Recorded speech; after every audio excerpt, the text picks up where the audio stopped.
నమస్కారం.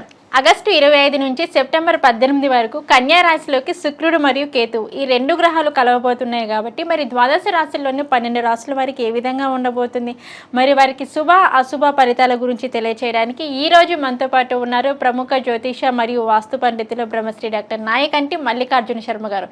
మరి గురువు గారితో మాట్లాడి ఏ రాశుల వారికి ఏ విధంగా ఉండబోతుందో అడిగి తెలుసుకుందాం. నమస్కారం గురువుగారు. నమస్కారం.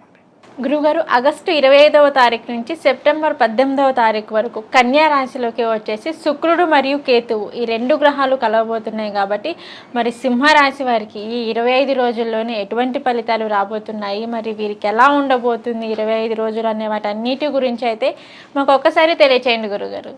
తప్పకుండా అమ్మ. ఓం శ్రీ గురుభ్యో నమః. శుక్రకేతువుల యొక్క కలయిక ఆగస్టు 25వ తారీఖు నుంచి సెప్టెంబర్ 18వ తారీఖు వరకు కూడా బుధ క్షేత్రంలో శుక్రకేతువుల యొక్క కంజంక్షన్ కావటం జరిగింది. ఏదైతే కన్యారాశిలో 25 రోజుల పాటు ఉన్న ఈ కంజంక్షన్లో సింహరాశి వాళ్ళకి ముఖ్యంగా ద్వితీయ స్థానంలో శుక్రుడు, ద్వితీయ స్థానంలో కేతు యొక్క సంచారం. శుక్రుడు సుఖాన్ని, భోగాన్ని, సౌఖ్యాన్ని, ధనాన్ని ఇచ్చేవాడు శుక్రుడు. అంటే లగ్జరీ లైఫ్ని ఇచ్చేవాడు శుక్రుడు. వాహనాలు, అలానే కాస్మెటిక్స్, అలానే కళలు, ఆర్ట్స్, పెయింటింగు, దానితో పాటు జెమ్స్, బంగారు ఆభరణాలు, సుఖము ఇలాంటివి ఇచ్చేవాడు శుక్రగ్రహం. వివాహాన్ని ఇచ్చేవాడు కూడా శుక్రుడే. కేతు భూసంబంధమైన వ్యవహారాలు, గృహ నిర్మాణం, శంకుస్థాపన, అగ్రికల్చరు, రైతులు, వ్యవసాయము, కెమికల్ కంపెనీసు, ల్యాబొరేటరీసు, రియల్ ఎస్టేటు, కన్స్ట్రక్షన్సు, అలానే మనకి ల్యాబొరేటరీస్తో పాటు సినిమా ఆర్టిస్టులు, కళాకారులు ఇలాంటివన్నీ కూడా తెలిపేవాడు, జ్ఞానాన్ని తెలిపేవాడు కూడా కేతువే. శుక్రుడు 1, 2, 4, 5, 8, 9, 11 స్థానాల్లో ఉంటే సుఫలితాన్ని ఇస్తాడు గోచారీత్యా. అంటే this is the transit system అంటారు. కేతు 3, 6, 11 స్థానాల్లో ఉంటే మంచి ఫలితాలు ఇస్తాడని మనకు గోచారం తెలుపుతుంది. అంటే this is the transit system అంటారు. ఈ ట్రాన్సిట్ సిస్టంలో ఈ రాశి వాళ్ళకి ఏ విధంగా ఉండబోతుంది? సింహరాశి వాళ్ళకి ద్వితీయ స్థానంలో 2 గ్రహాల యొక్క సంచారం. మరి శుక్రుడు ఉంటే ఏ విధంగా ఉంటుంది? ఆర్థిక పరంగా ఆదాయం బాగా పెరుగుతుంటుంది. అంటే ఆర్థిక వనరులు సమకూర్చుకునే అవకాశాలు, ఆదాయం గ్రోత్ చేసుకునే అవకాశాలు, ఆర్థికాభివృద్ధి పెంచుకుంటారు. ఏ రకంగా ఆదాయ మార్గాలు పెరుగుతాయని ఒక ఆలోచన చేస్తుంటారు వీళ్ళు. అది వ్యాపారమా, ఉద్యోగమా, చిరు వ్యాపారమా, ఏం వ్యాపారం చేస్తే మా జీవితానికి కొంత సెట్ అవుతుంది అని ఇప్పుడు వీళ్ళు ఆలోచన చేసే స్థితికి వస్తూ ఉంటారు ఈ రాశి వాళ్ళు. ఈ ఆలోచన అనేది మంచిదే. అలానే 70 ఏళ్ళకి 80 ఏళ్ళకి ఆలోచన రాకూడదు. మనిషి ఏమయ్యాడంటే ఎప్పుడో ఆలోచన చేస్తుంటాడు, అంతా అయిపోయిన తర్వాత ఏం చేయాలని.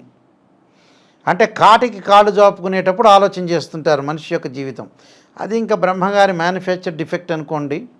అయితే ఏదో ఇంకా మనిషి యొక్క తత్వం అనేది మారిపోతూ ఉంటుంది వీళ్ళలో. అది ఏం చెయ్యాలి? సరైన సమయంలోనే పెళ్లి చేసుకోవాలి, సరైన సమయంలోనే ఉద్యోగం చేయాలి, సరైన సమయంలోనే పిల్లలు కలగాలి, సరైన సమయంలో ఉద్యోగం చేయాలి. అన్ని రకాలు కూడా వాతావరణం అంతా కూడా వెళ్ళిపోయిన తర్వాత ఆరోగ్యం బాగలేని స్థితిలో వివాహం కానీ, ఉద్యోగం కానీ, వ్యాపారం కానీ ఏం చేయలేడు. అంటే జీవితం అనేది మనుగడ సాధించలేడు.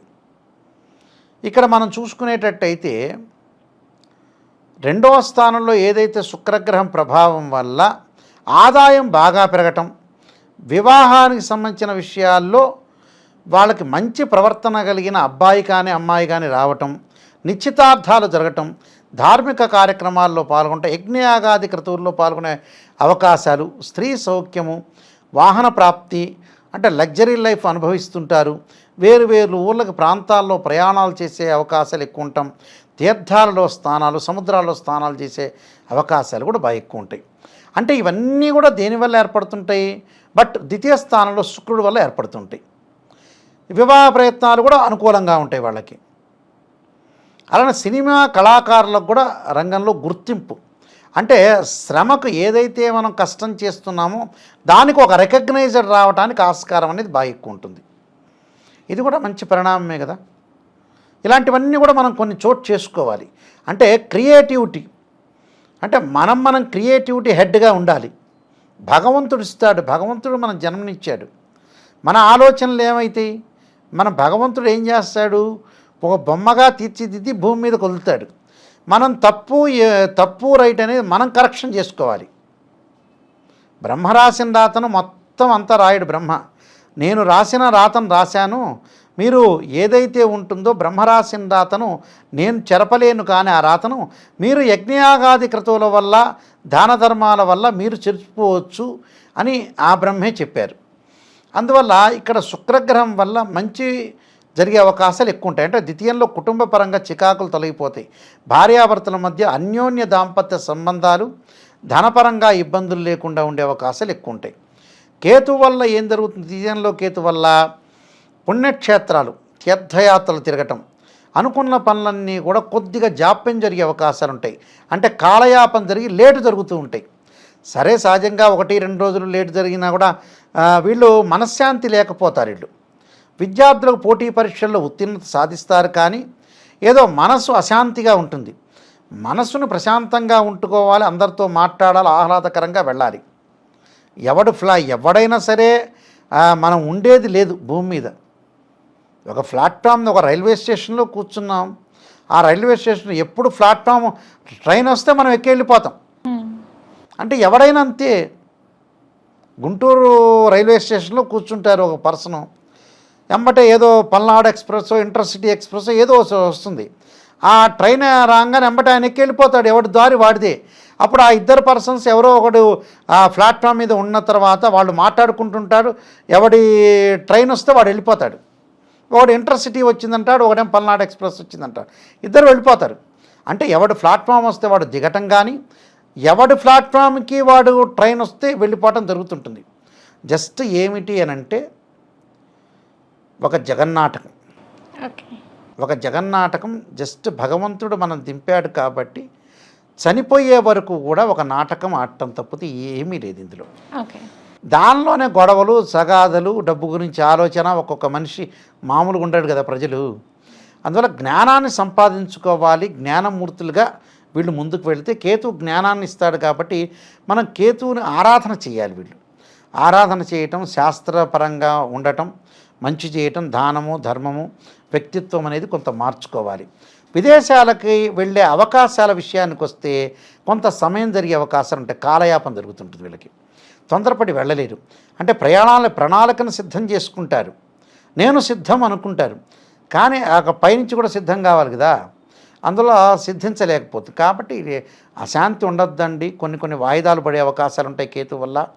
వాయిదాలు పడకుండా, అంటే భార్య వైపు బంధువులతో కొన్ని గొడవలు జరిగే సందర్భం ఉంటుంది.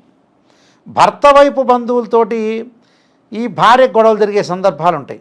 అవన్నీ కూడా బంధువులతోటి విరోధ భావాలు రాకుండా, స్నేహితులతో విరోధ భావాలు రాకుండా ప్రశాంతంగా ఉండండి. దుష్టిని చూసి దూరంగా ఉండాలన్నట్టుగా కొంతమందిని అవాయిడ్ చేయాలి. జీవితంలో ఒక ప్రయాణం చేస్తుంటాం, ఒక స్విమ్మింగ్ చేస్తుంటాం. స్విమ్మింగ్ చేసేటప్పుడు ఏంది, చేతులు ఇలా వెనక్కుంటుంటారు. మనం ట్రావెలింగ్ చేసి స్విమ్మింగ్ ఒకటి జీవితానికి అర్థం, పరమార్థం. స్విమ్మింగ్ చేస్తుంటే మనకి కొన్ని నీళ్ళని మనం వెనక్కి నెడుతూ ఉంటాం. అందులో మంచివాళ్ళు ఉంటారు, చెడ్డవాళ్ళు ఉంటారు. మనం ముందుకెళ్ళిపోతుంటాం, ముందుకెళ్ళి రీచ్ అయిపోయి ఎమ్మడ చనిపోయిన తర్వాత ఎమ్ముడి దగ్గర, పరమేశ్వరుడి దగ్గర చేరతాం. అది స్విమ్మింగ్. అంటే అందులో మంచివాళ్ళు ఉంటారు, చెడ్డవాళ్ళు ఉంటారు. అంటే జీవితంలో మనతో ట్రావెల్ చేసేవాళ్ళు కొంతమంది విడిపోయేవాళ్ళు ఉంటారు, కొంతమంది వచ్చేవాళ్ళు ఉంటారు, ట్రావెల్ చేసేవాళ్ళు ఉంటారు, మధ్యలో వెళ్ళిపోయే వ్యక్తులు కూడా ఉంటారు. కాబట్టి కొన్ని పరిహారాలు చేసుకొని వెళ్ళటం చాలా మంచిదమ్మా. ఓకే గురుగారు, సింహరాశి వారికి వచ్చేసి మరి వీరికి ఇంకా అనుకున్న పనులు సమయానికి అవ్వాలి అనుకున్నా కానీ, లేదంటే వీరికి ఆదాయం పరంగా కానీ అద్భుతమైన ఫలితాలు కావాలి అనుకుంటే మరి ఎటువంటి పరిహారం చేసుకుంటే బాగుంటుంది, ఏ వస్తువులు దానం చేస్తే వీరికి బాగుంటుంది అంటారు? వీళ్ళు తప్పకుండా ఆరాధన చేయాల్సింది ఏమిటంటే ముఖ్యంగా కేతువుని ఆరాధన చేయాలి. కేతువుని ఆరాధన చేయాలంటే వీళ్ళు తప్పకుండా మంగళవారం పూట నవగ్రహాల యొక్క ప్రదర్శన చేయాలి. ఆదిత్యాయ, సోమాయ, మంగళాయ చ, బుధాయ చ, గురు శుక్ర శని భ్యచ్చరాహవే కేతువే నమః అని ఆ నవగ్రహ స్తోత్రాన్ని చదవటం ఒకటి. కేతువు యొక్క ఆరాధనకి ఏమి చేయాలంటే కేతువు దోషం ఏదైతే దోషం ఉంటుందో ఆ దోషాన్ని మనం తీసేసుకోవాలి. ఒక డాక్టర్ కన్సల్ట్ అయ్యాము, ఎక్కడైతే ఆపరేషన్ చేయాలో అక్కడే ఆపరేషన్ చేస్తాడు. శుక్రుడు బాగున్నాడు, వెల్ అండ్ గుడ్, బ్రహ్మాండంగా ఉన్నాడు. కేతువు బాగాలేదు, కేతువుకి ఏం చేయాలి? కేతు స్తోత్ర పాలనం చేయాలి. రుణబాధల విషయంలో కొద్ది జాగ్రత్తగా ఉండాలి.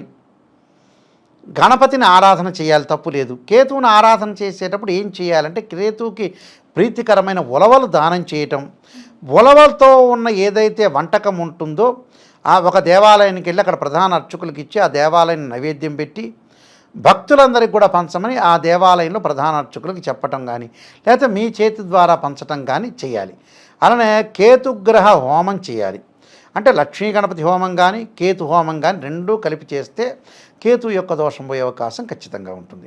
ఓకే గురుగారు, సింహరాశి వారికి వచ్చేసి ఈ 25 రోజులు ఎటువంటి ఫలితాలు రాబోతున్నాయి, మరి వీరికి ఎటువంటి పరిహారం చేసుకుంటే మరి వీరికి ఇంకా అద్భుతమైన ఫలితాలు వస్తాయి అనే వాటన్నిటి గురించి అయితే మాకు తెలియజేశారు. ధన్యవాదాలు గురుగారు. నమస్కారం అండి.